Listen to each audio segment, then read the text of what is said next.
She has been organising 40 Days for Life campaigns in the United Kingdom since 2011, and thanks to her witness and her work, we've had over 100 saves in Birmingham. Not only that the abortion centre closed in Birmingham, one of the oldest abortion centres in the United Kingdom, along with the 5 referral centres surrounding that abortion centre. She is the co-director of the March for Life in the United Kingdom, starting that organisation and event from scratch, first in Birmingham.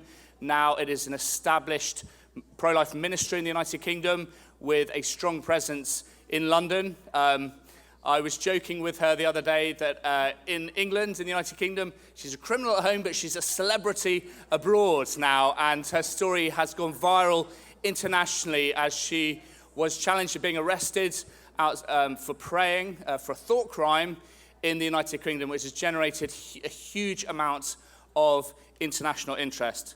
Isabel has been witnessing for 20 years, offering help to women and couples outside abortion centres. She's been the campaign director of 40 Days for Life in Birmingham for more than 10 years and the co-director of March for Life UK. She's been arrested twice for witnessing outside the abortion centres. She was acquitted in court. Despite being acquitted in court, she's been subsequently threatened by police and with a fixed penalty notice for her prayers.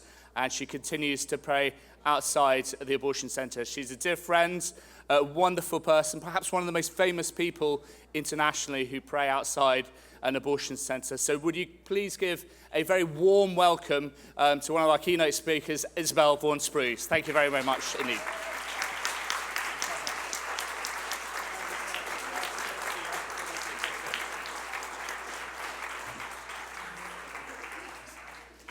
Thank you, Robert. Just to say in advance, if any of you have already heard my testimony before, I won't in the least offended if you want to go and take a coffee break. So don't feel obliged to listen to something that you're already familiar with. But yeah, just to say I feel really honoured to have been asked to share my testimony here. Like any good pro-life testimony, it starts in the womb. So when my mum was pregnant with me, for some reason my parents were convinced I was a boy. And when I was in the womb, they called me Maximilian. And all through the pregnancy, I was referred to as Maximilian.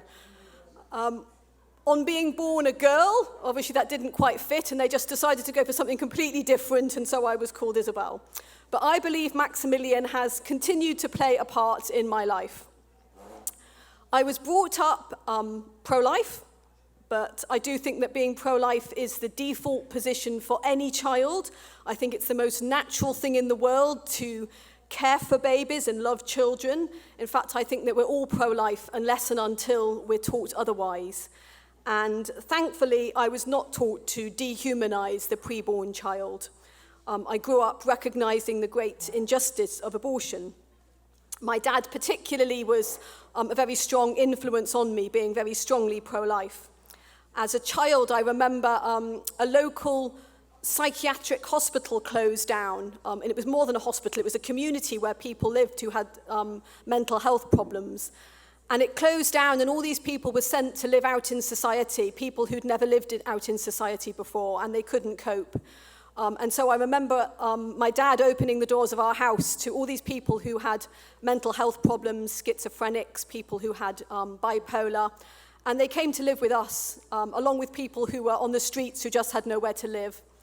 Us 6 children would live in 1 bedroom, and all these people who we came to know as the guests would live in other rooms in our house.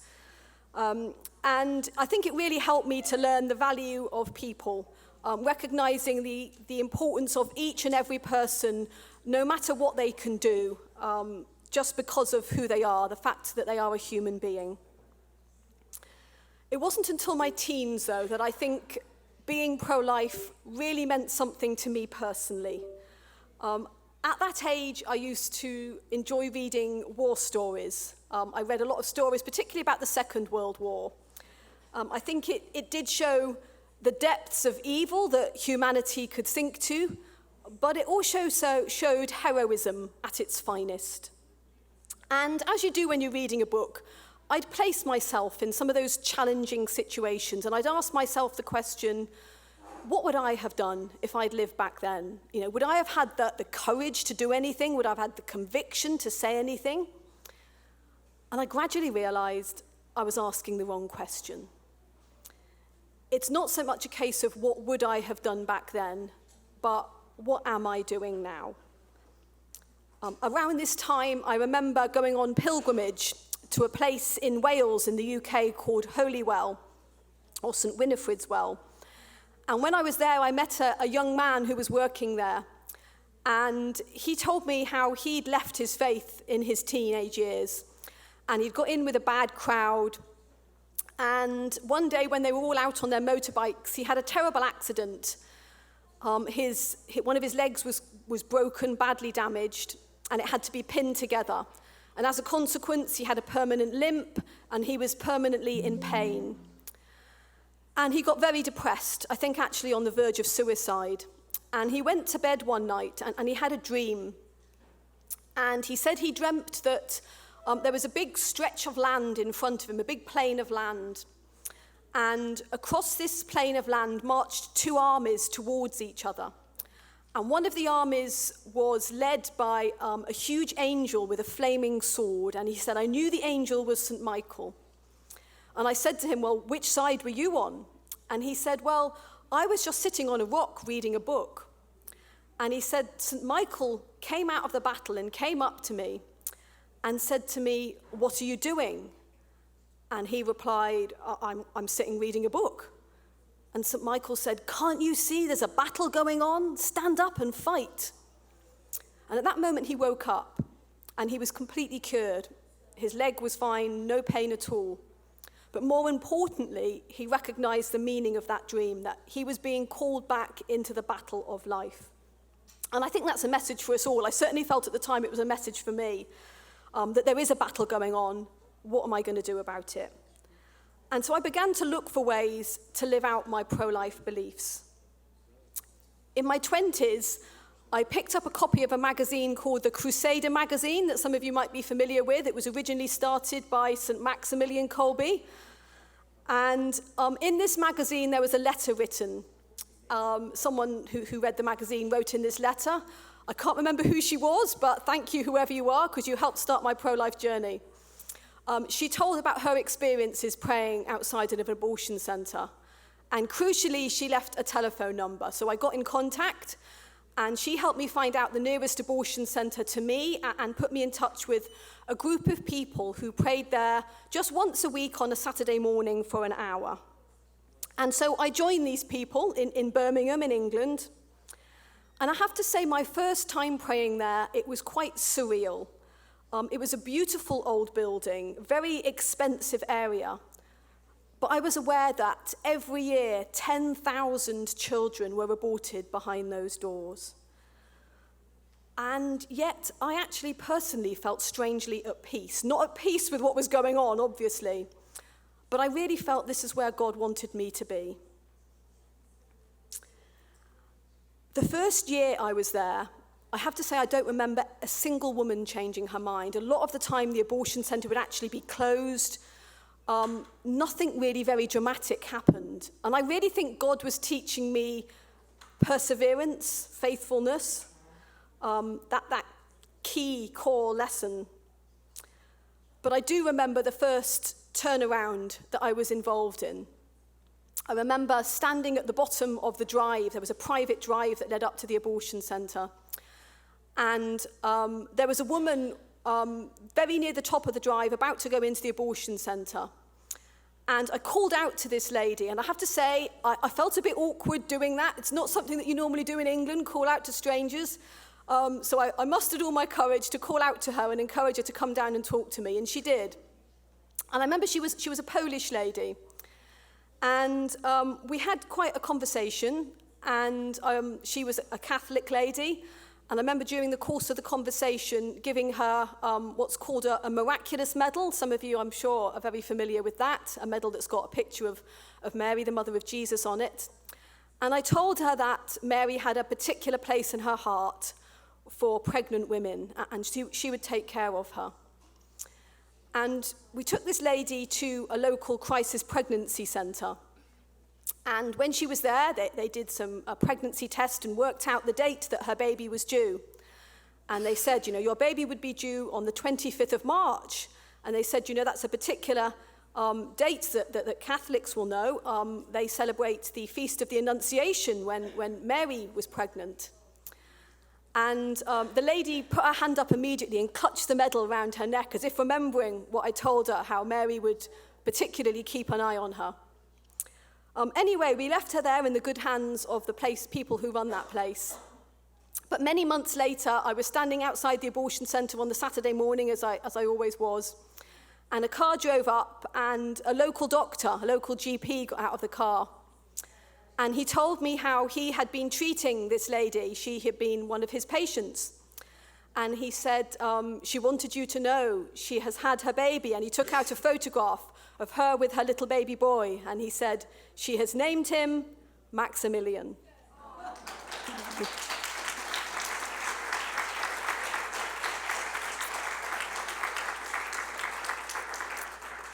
After a few years, I heard about 40 Days for Life. I heard that Robert had brought it to London, and I already knew Robert. I knew he was fairly normal. So I thought it must be something fairly normal then. It must be quite a good campaign. So I got in touch with Robert to find out more about it and decided that this is what we needed in Birmingham. And I have to say, it really helped organise the work we were doing. It helped to bring structure. It really helped solidify the pro-life community in Birmingham. And we went from being just a handful of people on a Saturday to having 12 hours a day for 40 Days for Life covered. And I have to say, I never thought that we would do that, like I'm sure many of you. It just seemed incredibly daunting to start with. I do remember Robert saying to me, don't limit God. And I'm glad I didn't, because I can only put it down to God's help that we managed to fill all those slots. We also got a lot of priests involved. They felt encouraged by this campaign. And we managed to get a rota of 7 priests, and we still have this, so that during the campaign, the 40 Days campaign, there's a priest who comes to the abortion centre each day of the week. One will come every Monday, one every Tuesday, etc. And they perform an exorcism there. And now I remember when they first decided to do this, they actually told me initially not to tell the people in my campaign what they were doing. They said some people, might misinterpret what the exorcisms are about and things. And they said just to tell people that they would be coming to say some prayers.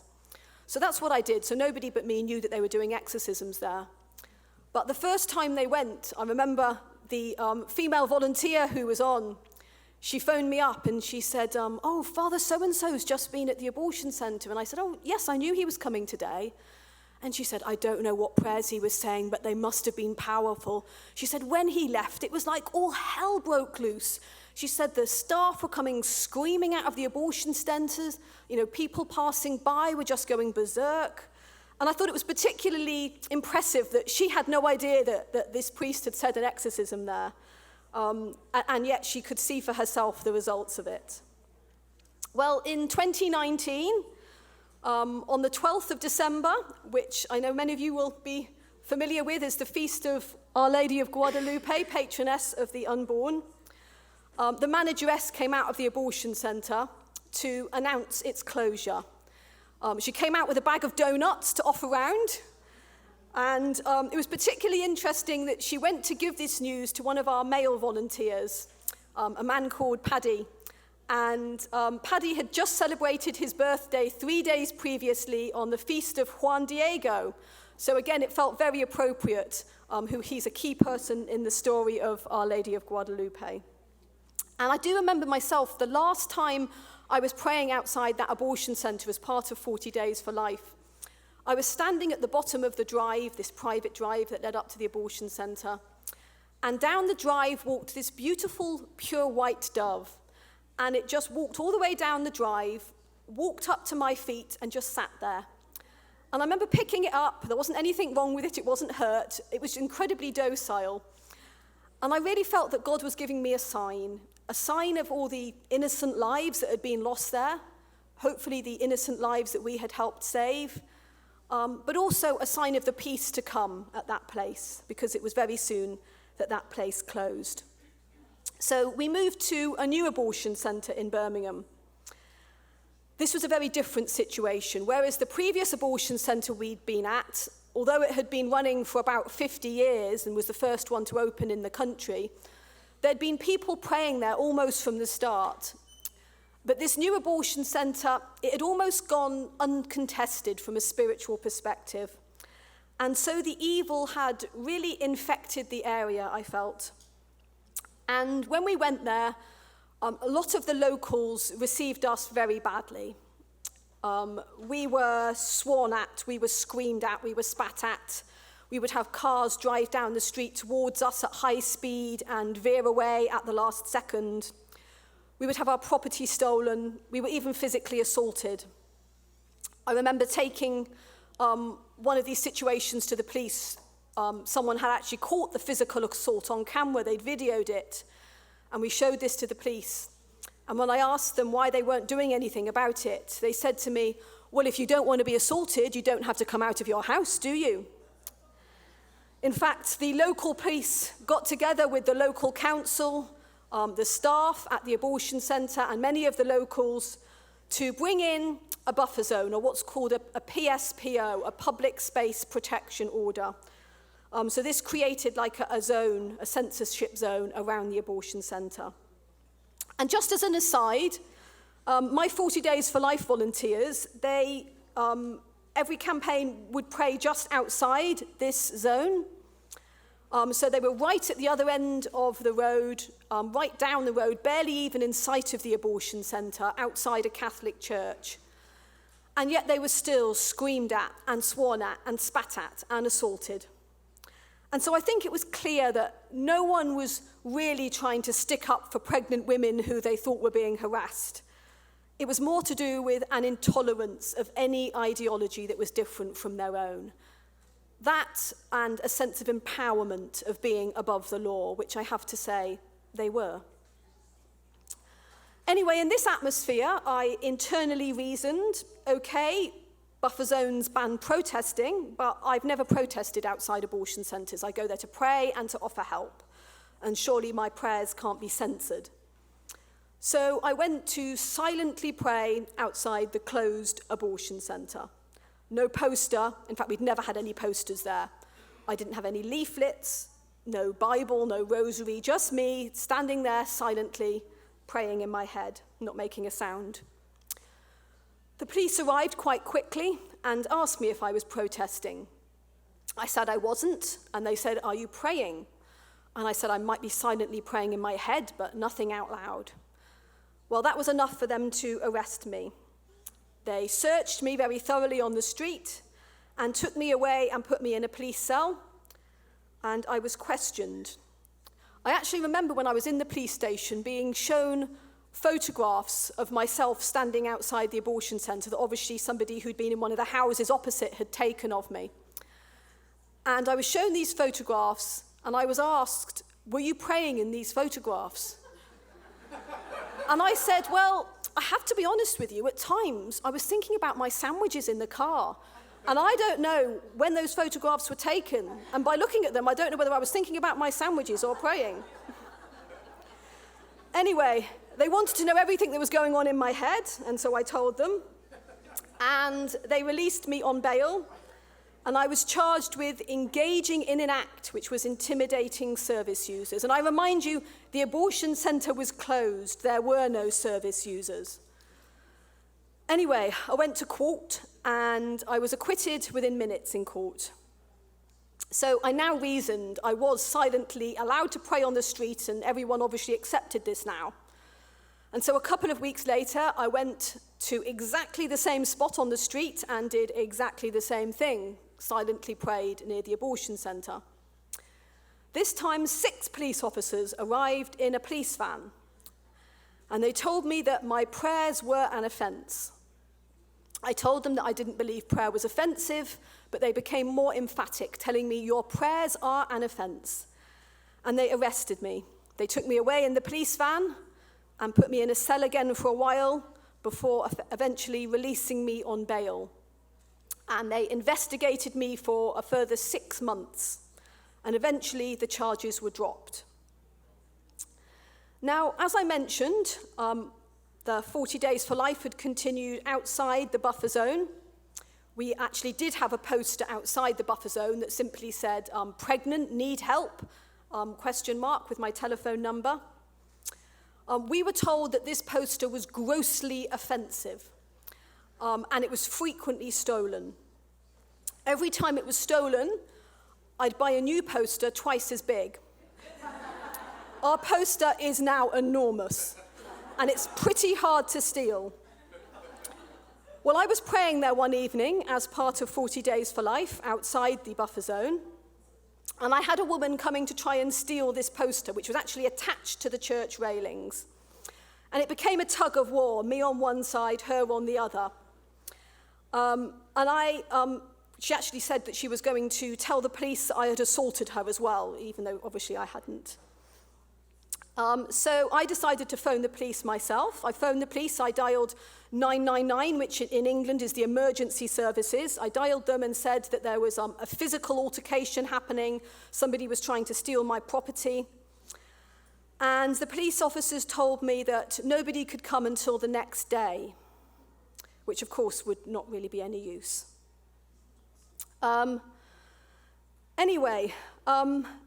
The next day, I decided actually I would go back inside the buffer zone and silently pray again outside the abortion centre, not with a poster or anything, just by myself.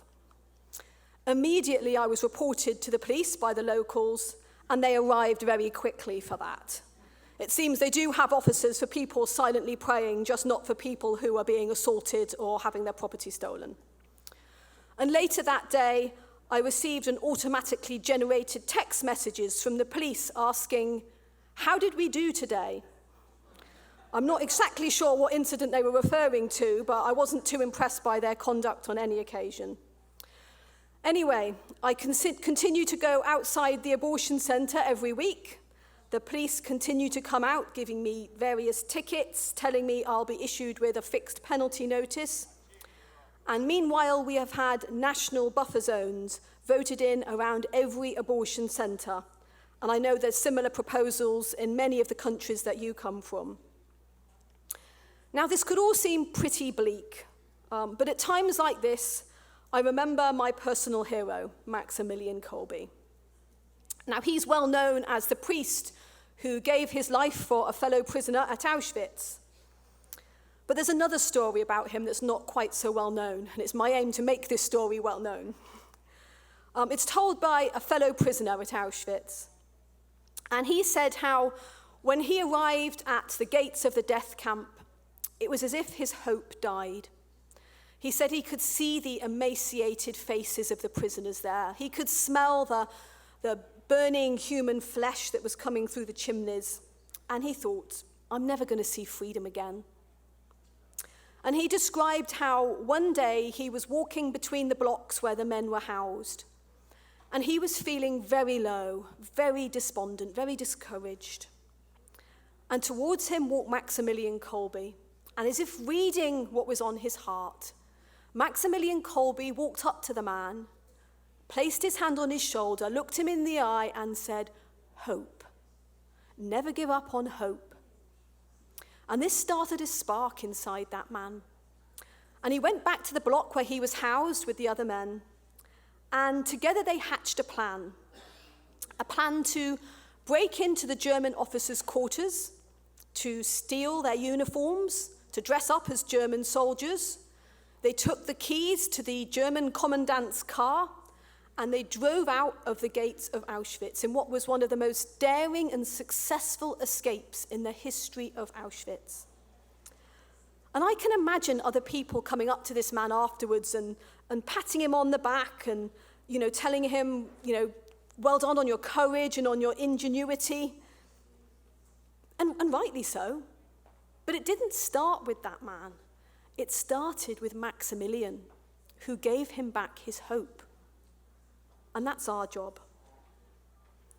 Whether we're talking to women or couples who are in crisis pregnancy situations, whether we're talking to women who've been through an abortion or multiple abortions, whether it's those who've worked in the abortion industry, whether it's those who say they're pro-life, but they hang back because of fear or just because they feel overwhelmed by the size of the task, or whether it's those who actually stand alongside us but are experiencing a bit of battle fatigue and so they feel discouraged. If we want to influence the culture, we must first become people of hope. He who holds the most hope holds the most influence. And I'm not talking about the kind of hope that says, oh, I do hope we end abortion, but the kind of hope that says, we will, because it's a sure hope, rooted in our Saviour, Jesus Christ.